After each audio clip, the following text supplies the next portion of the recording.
بسم اللہ الرحمن الرحیم۔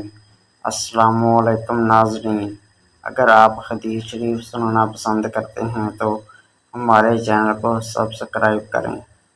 رسول کریم صلی اللہ علیہ وآلہ وسلم نے فرمایا، جب مومنوں کو دوزخ سے نجات مل جائے گی تو انہیں ایک پل پر جو جنت اور دوزخ کے درمیان ہوگا روک لیا جائے گا اور وہیں ان کے مظالم کا بدلہ دے دیا جائے گا جو وہ دنیا میں باہم کرتے تھے۔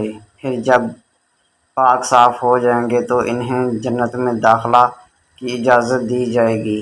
اس ذات کی قسم جس کے ہاتھ میں محمد کی جان ہے، ان میں سے ہر شخص اپنے جنت کے گھر کو اپنے دنیا کے گھر سے بھی زیادہ بہتر طور پر پہچانے گا۔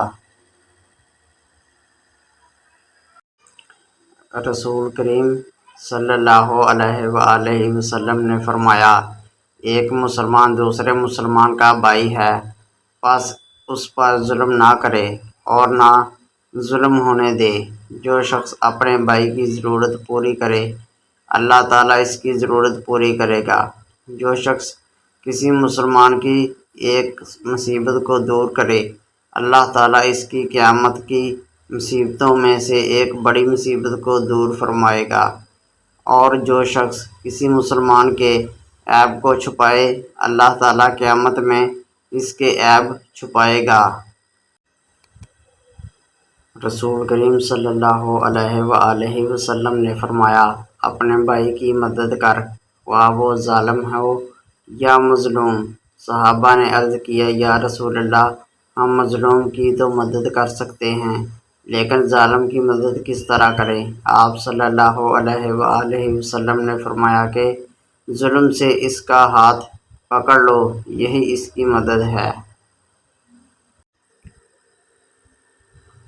ہمیں نبی کریم صلی اللہ علیہ وآلہ وسلم نے 7 چیزوں کا حکم فرمایا تھا اور 7 ہی چیزوں سے منع بھی فرمایا تھا۔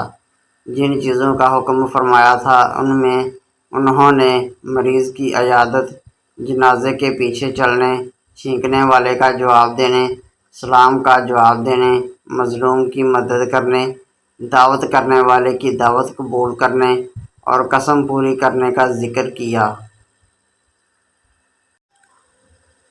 آپ صلی اللہ علیہ وآلہ وسلم نے فرمایا کہ ایک مومن دوسرے مومن کے ساتھ ایک امارت کے حکم میں ہے کہ ایک دوسرے سے قوت پہنچتی ہے، اور آپ نے اپنی ایک ہاتھ کی انگلیوں کو دوسرے ہاتھ کی انگلیوں کے اندر کیا۔